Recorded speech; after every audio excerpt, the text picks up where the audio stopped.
Hi, welcome to Quiltinator.com. I'm Michelle Johnson. I'd like to show you the first Flip and Squish Quilt as you go quilt I ever did.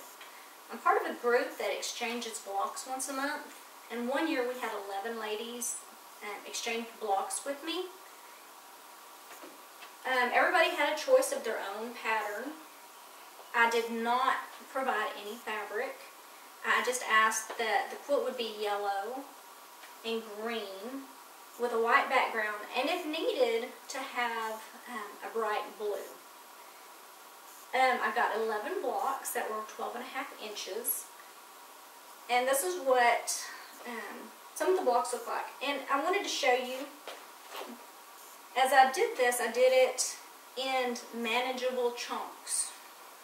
Chunk 1. I did it on the point, because whenever I designed it on paper, it just, how do you do 11 blocks? So what I came up with was 1, 3, 3, 3, and 1. So here's the 1, and it has the setting triangles in the corner triangle.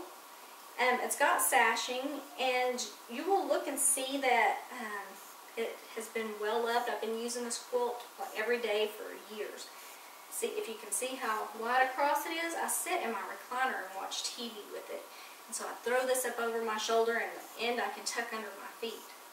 But I'll show you the back in just a second, and you'll see that I used a different fabric for each piece of the backing. So this is one section, and hopefully you can see how each section looks. Also, I used 100% cotton for all of the fabrics. I also used 100% cotton for the thread. But I like the look of the polyester, so I used polyester batting. And I thought it would keep it nice and flat, but because the fabrics weren't washed beforehand,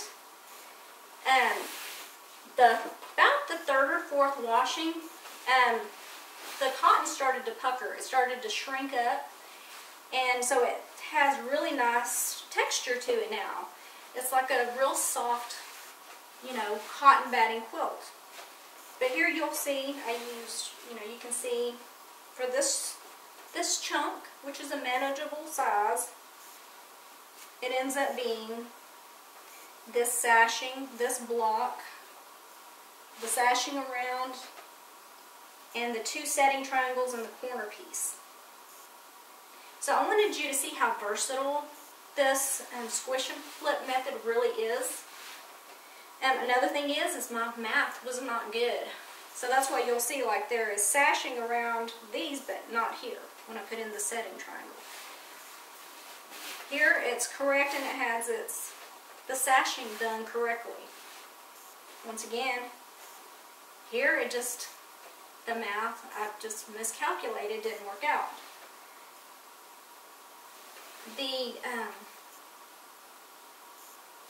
It was all done with a walking foot, and here,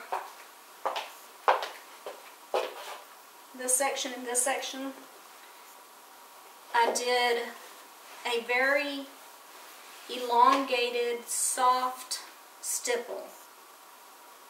So it's not the real tight meandering you normally see, because it was done with a walking foot. So it's really elongated and very gentle.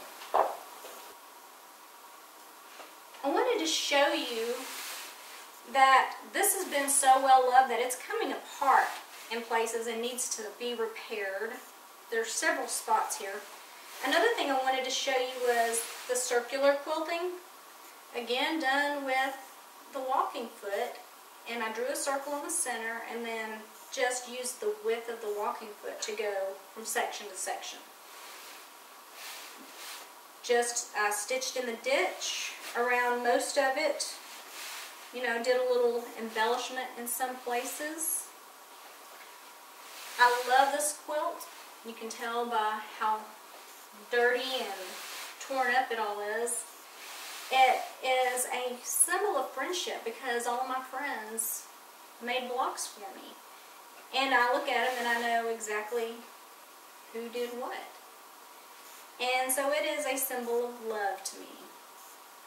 I hope you'll give Flip and Squish a try. It really is a very forgiving type of method, and very versatile, because you know you can put in cornerstones and sashing to where you might not be able to do that with some other quilting methods. You can go ahead and plan in advance some of what you're going to do. You can do a normal, normal quilt instead of on point, like I did. For yours, at least for your first time, but being a little crazy and trying something on point just for the look of it is a lot of fun too. I'm Michelle Johnson. This is Quiltinator.com. I'm getting back to quilting. Thanks for watching.